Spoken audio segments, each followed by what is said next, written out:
Guys, big boss. ఈ big boss అన్నది మన తెలుగు రాష్ట్రాల్లో మెయిన్ గా మన తెలుగు మా టీవీలో మాత్రం ఒక నెంబర్ 1 షో అయితే, ఒక మంచి ఎంటర్టైన్ మూవీ, ఒక మంచి ఎంటర్టైన్ షోగా అయితే దీనికంటే ఒక పేరు అయితే ఉంది. మరి ఈ బిగ్ బాస్ కి వెళ్ళొచ్చని మరి చాలా మంది అయితే ప్రయత్నిస్తారు. మరి అలాగే మరి మన కూల్ బిగ్ అనమాట బిగ్ బాస్ 9 లోకి మరి నన్ను కూడా తీయొచ్చని మరి మన కూల్ బిడ్ అయితే ముందుకైతే వచ్చాడు. ఒకసారి అసలు కూల్ బిడ్ అసలు ఏం చేస్తున్నాడు, అసలు ఇది ఎందుకని ఈ పోరాటం అన్నది మనం ఒకసారి పూర్తిగానే అయితే తెలుసుకుందాం. Hi bro. Hi hi. ఏంటి ఏంటి కూల్ బిడ్ ఏంటి? మా అమ్మ నాన్న కూలి పని చేస్తారు, నేను కూడా కూలి పని చేసిన. కూలీగా పుట్టినా కానీ కూలీగా చావద్దు అనే ఉద్దేశంతో ఇండస్ట్రీకి వచ్చిన. సరైన గ్రూప్ దొరకలేదు. మన బ్యాక్గ్రౌండ్ ఏం లేదు, మనకు ఒక ఎంపీ లేదు, ఒక ఎమ్మెల్యే లేదు, ఒక రాజకీయం లేదు, లేకపోతే మనీ లేదు, ప్రాపర్టీ లేదు. మన ప్రొడ్యూసర్ మనోడు కాదు, హీరో మనోడు కాదు, ఎవ్వరు లేదు. మొత్తం జీరో నుంచి నేను హీరో కావాలని వచ్చిన. అందు గురించి సరైన గ్రిప్ దొరుకుతలే ఇండస్ట్రీలో. బిగ్ బాస్ ద్వారానన్నా ఒక గ్రిప్ సంపాదించుకోవాలనే ఉద్దేశంతో ప్రయత్నం చేస్తున్నా, నిరాదీక్ష చేస్తున్నా. బిగ్ బాస్ కి, నాగార్జున గారికి బిగ్ బాస్ సీజన్ 9 అతి త్వరలో స్టార్ట్ అవుతుంది. అందు గురించి ఒక కూలీ బిడ్డగా, ఒక కామన్ మ్యాన్ గా, ఒక సినిమా యాక్టర్ గా రిక్వెస్ట్ చేసి అడగడానికి నేను ప్రతిరోజు ఉగాది పండుగ రానుండి నిరాదీక్ష చేసుకుంటూ వస్తున్నా. మరి ఈ బిగ్ బాస్ కంటే ఒక్కొక్కరికి ఒక్కొక్క టాలెంట్ ఉంటేనే ఈ బిగ్ బాస్ లోపలికి అయితే తీసుకుంటారు. మరి నీకు ఏ టాలెంట్ ఉంది? ఇప్పుడు ఎవరెవరినైతే తీసుకుంటారో వాళ్ళకంటే 100 రెట్లు ఎక్కువ టాలెంట్ ఉంది నాకు. నమస్కారం. ఇప్పుడు ఎవరో ఇంత ముందు గతంలో ఒక 8 అయిపోయినాయి, 9 అవుతుంది. 8 అయిపోయినాయి, ఇంకా కూడా నడుస్తాయి. వాళ్ళకే ఏ టాలెంట్ ఉందో వాళ్ళకంటే 100 రెట్లు ఎక్కువ టాలెంట్ ఉంది నాకు. ఏం టాలెంట్ ఉంది? వాళ్ళందరూ వచ్చిన వాళ్ళందరూ చూపిస్తలేరు కదా. అదే ఇప్పుడు మనోడి దగ్గర ఏదో 100 రెట్లు టాలెంట్ ఉందంటే అసలు ఏముంది బిగ్ బాస్ కి వెళ్ళడానికి? చెప్పాను నేనేమనంటే, నీ టాలెంట్ నువ్వు ఈయన కూడా ఆయన కూడా నువ్వు ప్రదర్శించు. అది తప్పు కాదు. అది పెట్టినప్పుడు వాళ్ళు వింటారు. గురుగారు నేనేమనంటే, అనేది తప్పనిలే. నీకున్న టాలెంట్ అలా నీకు ప్రదర్శించాలా. నువ్వు షూట్ చేస్తావు, ఆయన కానీ చెప్తాడు, అయిపోయా. నువ్వు చేయి గురుగారు, తప్పు కాదు. అది నీలో ఉన్న టాలెంట్ తీసి పక్కన పెట్టు. ఈయన షూట్ చేస్తాడు, ఆయన చెప్తాడు. కానీ ఇలా నిరాదీక్ష చేయడం ఎంతవరకు? దేనికి కారణం ఏంటి? నువ్వు ప్రేమదాసు ఎవరు ప్రేమిస్తున్నావు? నువ్వు అది సినిమా పేరే, ఇది నా పేరు. నేనేమనంటే గురుగారు, నీకు వచ్చిన నువ్వు అన్న వచ్చినా బాబాయ్ రికార్డింగ్ అవుతుందా? అయితే ప్లీజ్ ఒక నిమిషం బాబాయ్, ఫీలింగ్ అవుతుంది ప్లీజ్, దండం పెడతా, అందరికి దండం పెడతాను. డాడీ, నీకు వచ్చిన ఒక టాలెంట్ను నువ్వు బయట పెట్టు. నీకున్న టాలెంట్ అది ఇంగ్లీష్ అంటున్నావు, మా తెలుగులో మాత్రం నీకున్న ప్రతిభ బయట పెట్టు. ఆ లెవెల్లో వాళ్ళు తీసుకోపోతారు. నాగార్జున రాడు, మన అల్లు అర్జున్ రాడు, నీ ఇష్టం వచ్చిన హీరోలు ఎవరు రారన్నా. నేను బయట పెట్టు. ఇప్పుడు చేయ ఒకటి, ఏదో ఒకటి చేయి. నిరాదీక్ష ఎట్లా చెప్తున్నావు సార్? నువ్వు అన్న కమ్మ తినొచ్చి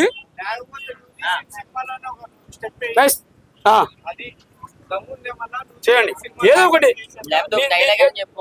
మీరు చేసిన డైలాగు, మీరు చేసిన యాక్టింగ్ చేయండి. అయింది సార్. ప్రతి ఒక్క వ్యక్తి మనకు హెల్ప్ చేసే వాళ్ళే. మీరు ఒకసారి మామూలుగా చేయరు, అది ఏమవుతుంది సార్? రైట్ బెస్ట్ దాన్ని నేను అదే సార్ అన్న, మీరు చేసిన యాక్టింగ్లే ఏదో కూడా అటు చేయి, ఏమవుతుంది సార్? ఎవడు నిరదీక్ష, ఎవడు మనకు చేసే రోజులు ఎప్పుడు పోయినాయి. డాక్టర్ బిఆర్ అంబేద్కర్ కాలం కాదు, ప్రజెంట్లీ కాలం. 2 సంవత్సరాల 11 నెలల 18 రోజులు రాసిండు రాజ్యాంగాన్ని వాడు డాక్టర్ బిఆర్ అంబేద్కర్ గారు. 2 సంవత్సరాల 11 నెలల 18 రోజులు రాసిండు రాజ్యాంగాన్ని. నువ్వు ఒకవేళ నీకు ఏమైనా యాక్టివిటీ చేసి చూపి, అయిపోయా. ఏం సార్? బాబాయ్ ఉన్నాడు, అన్నున్నాడు, ఆయన చెయ్యి పోనీ, మన ఇద్దరం డాన్స్ చేద్దాంపా. ఒకసారి ఇద్దరు లేగిస్తారా బాబు? లేగితా బాబు, మన్మధరా లేచుకోపోరా నన్ను వేసుకోపోరా. నేను పాడుతున్న పాట నేను రాసిందే. లేచుకోపోరా నన్ను నేసుకోపోరా. కాదు బాబు, ఒకటి చెప్పు. నీకు ఇంతమంది నిన్ను ఎలా అడుగుతున్నారు, నీకు ఏం టాలెంట్ ఉన్నది అంటున్నారు. మరి నీలో ఏ టాలెంట్ ఉందో నువ్వు ఎందుకని ఎలా? ఇప్పుడు మీరు అడిగింది చాలా బాగుంది, చాలా సంతోషం. కానీ ఇప్పుడు నిరాదీక్ష అంటే దానికంటూ ఒక వాల్యూ ఉంది. అందు గురించి మనం దానికంటూ దానికి వాల్యూ ఇవ్వాలని చెప్పేసి వాల్యూ ఉంది. ఇప్పుడు ఏముంది వాల్యూ? ప్రతి ఒక్కరు నిరాదీక్ష చేసి చాలా సాధించారు. ఉందా ఆడ? అవునవును. ఉన్నది ఉన్నది. ఆ. ఆ, కాదు ఇప్పుడు బాబా దగ్గర ఇంకా సార్. టాలెంట్ ఉంది, మరి బాబా సార్, కూడా మనో బాబా కొంచెం దగ్గరికి జరుగు, నేనేమన్నంటే గురుగారు, దగ్గరికి జరుగు. మా బాబాయ్ ఇది కరెక్ట్ కాదనుకుంటాను. నేను అనుకుంటున్నాను దాన్ని, ఇది కరెక్ట్ కాదు, నీకు వచ్చే యాక్టింగ్ ఒకటి చెయ్యి. ఈ బాబాయో ఆ బాబాయ్ పెడతాడు అలా. మీకు తెలిసిన విషయమే, సోషల్ మీడియా పెడతారు. సోషల్ మీడియా అంటే నాట్ ఏ జోక్ సార్, మీకు తెలిసిన విషయం అది. నేను సినిమాలలో చేసిన ఇది కరెక్ట్ కాదు. ఒకటి ఏమవుతుంది సార్, మన ఇద్దరం చేద్దాంపా, నువ్వు చెప్పిన డైరెక్షన్లో నేను ఉంటాను. అవునా సార్? చెప్పు చెప్పు, ఇప్పుడు నువ్వు చెప్పు, నువ్వు ఏదో చెప్తున్నావు, ఏంటి ఇదంతా కేవలం? అట్లే సార్, నాకు కూడా అదే ఆశ, నా సినిమాల పాట అదే ఆశ సార్, నాది కూడా. సార్ నేను అద్భుతంగా రాస్తున్న పాటలు తెలుసా సార్? ఇప్పుడు ఒక మైసమ్మ క్రియేషన్ అమ్మ కోసం సంఘాన్ని కొట్టండి వస్తుంది. ఇప్పుడు ఆ సార్లు అంటే ఆయన కృష్ణనగర్లో చేపల శివకుమార్, నా దేవుడు ఆయన, పాటలు నాయ. నవీన్ యాదవ్ తెలుసా, శ్రీశైలం కొడుకు, ఆయన పాటలు అది నేనే. నాకు రాక అవకాశం రాక ఏం లెక్కన నేను నిరాశ దీక్ష తీయను, వస్తుంది. చెప్పు ఇప్పుడు బాబాయ్, నువ్వు ఎప్పుడు వచ్చే ఇండస్ట్రీకి? అర్థం నేను నిజంగా రాలే బిడ్డ. ఇండస్ట్రీకి నేను వర్కర్ను, నేను ఆర్టిస్ట్ని. యాక్చువల్గా నేను బొమ్మలు వేస్తాను, ఈ బొమ్మ ఏళ్ళతో వేస్తాను. ఇప్పుడు అవునా? It's my challenge. ఓకే ఇప్పుడు నీకు ఏం చూపించా, ఏళ్ళతో వేస్తా. It's my challenge. ఓకే, వేద్దాం అయితే. నీతో మళ్ళీ మాట్లాడదాం. బాబు చెప్పు బాబు, నీ ఏంటి, నీ పని ఏంటి? ఇది బిగ్ బాస్ కూలి బిగ్ బాస్ నాగార్జున గారు అయితే నాగార్జున గారు కాదు అని చెప్పేసి ఇప్పుడు నాగార్జున గారు కాదు. ఏదప్పా ఎప్పుడు అయిపోయింది? అది ఎందుకు నీకెందుకు ఇవ్వాలి? ఇప్పుడు నాకు ఇవ్వాలి. ఇప్పుడు నేను కూడా ఇక్కడ ఇంకో ఫ్లెక్స్ ఎవరికి పెట్టి ఇచ్చినా పర్వాలేదు. నేను కానీ కేవలం నా కోసమే కాదు, యావత్ తెలుగు వాళ్ళందరి తరపుకెళ్ళి నేనే కూర్చుంటున్నా. ఎందుకంటే యావత్తు తెలుగు ఒక నిమిషం ఆగే. ఎందుకంటే పోయినసారి మన ఆంధ్ర వాళ్ళకి, మన తెలంగాణ వాళ్ళకి అవకాశం ఇవ్వకుండా హిందీ వాళ్ళకి, ఇంగ్లీష్ వాళ్ళకి, తమిళ వాళ్ళకి, మలయాళ వాళ్ళకి, కన్నడ వాళ్ళకి వాళ్ళకి అవకాశాలు ఇస్తున్నారు. బిగ్ బాస్ ఎవరిది? మన తెలుగు బిగ్ బాస్.